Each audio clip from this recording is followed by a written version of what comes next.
Assalamualaikum warahmatullahi wabarakatuh. Di sini saya akan menjelaskan materi sejarah Indonesia tentang akulturasi budaya Islam dengan budaya lokal Indonesia.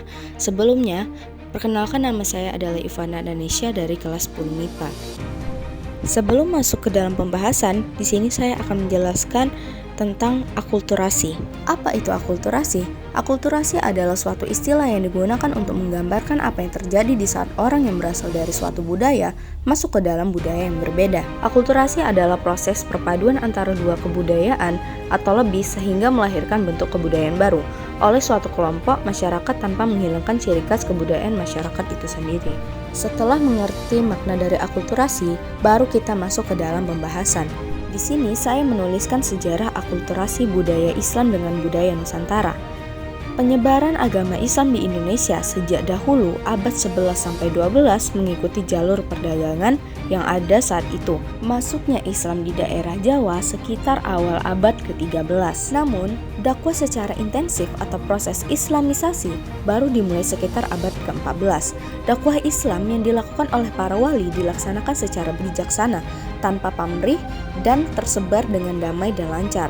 Penyebaran Islam dalam tradisi masyarakat di Jawa dikenal dengan sebutan Wali Songo atau Wali Sembilan. Cara yang digunakan dalam penyebaran Islam sangat menarik, sehingga tidak terasa adanya perbedaan antara agama yang telah mereka peluk dengan agama baru atau agama Islam. Pembahasan selanjutnya adalah mengenai contoh akulturasi. Di sini saya menuliskan 4 contoh, yaitu seni bangunan, aksara dan seni sastra, seni ukir dan kalender.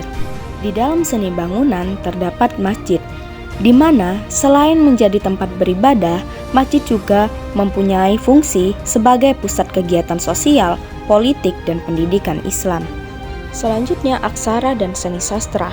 Arab yang digunakan masyarakat setempat menjadi lebih sederhana. Dalam bidang sastra, banyak karya yang ditulis pada masa pengislaman di Indonesia. Adapun karya-karya tersebut adalah hikayat, babat, dan suluk. Di dalam seni ukir, karena ajaran Islam melarang untuk melukis ataupun membuat tiruan makhluk hidup seperti patung, akhirnya seni ukir yang berkembang adalah seni ukir yang dimodifikasi menjadi seni ukir dengan bentuk tulisan Arab atau disebut juga dengan kaligrafi.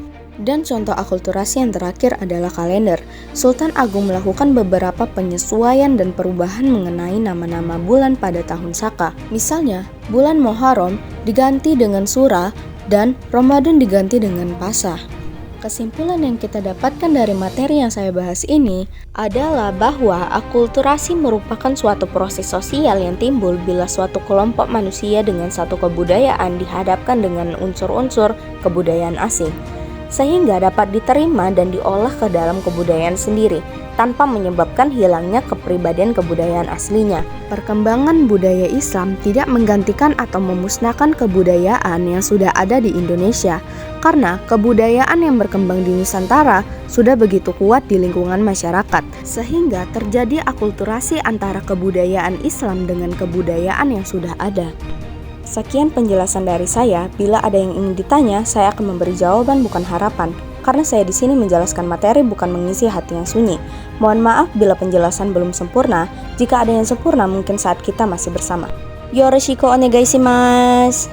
Arigatou gozaimasu. Assalamualaikum warahmatullahi wabarakatuh.